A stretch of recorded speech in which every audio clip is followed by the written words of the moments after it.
మామిడికాయ పులిహోర టేస్టీగా రావడానికి అలాగే పొడి పొడిలాడుతూ చక్కగా రావడానికి ఏం చెప్తారు టిప్ ఏదైనా? మోస్ట్ ఇంపార్టెంట్ నన్ను అడిగితే ఫస్ట్ పులిహోరకి మనకు మెయిన్ వచ్చి రైస్ పొడి పొడిలాడుతూ రాలేదు చాలా మందికి అక్కడే పోతుంది కదా. పోపు ఎంత బాగా పెట్టినా ఇంకా అదంతే. కొంతమంది నిమ్మకాయ పిండుతుంటారు పొడి పొడిగా రావాలని, ఆయిల్ వేయటం నిమ్మకాయ కూడా కొంచెం వేయాలి. ఇప్పుడు మామిడికాయ మనం అలానే తురుమును కల్పిస్తాం అనుకోండి, ఒక్కొక్క దగ్గర కొంచెం ముద్దలాగా తురుమున్నా కానీ టేస్ట్ రాదు, అంటే బాగా ఉప్పగా వస్తుంది. అండ్ మోస్ట్ ఇంపార్టెంట్ నాకు ఎందుకు పులిహోరలో ఇంగు వేయకపోతే ఆ ఫీల్ రాదు. ఇంగు వేస్తే చాలా కమ్మదనం వస్తుంది. సో ఇంగు అసలు మిస్ చేయొద్దు. అండ్ మామిడికాయ పులిహోర ఎప్పుడు అందరు ముందే తురిమీది ఇందులో కలిపేస్తారు.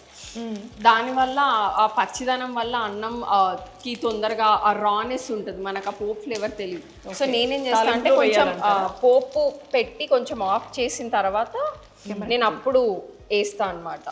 అప్పుడు మామిడికాయ ఇందులో వేసి కొంచెం కలిపి తర్వాత ఇందులో కలుపుతాను.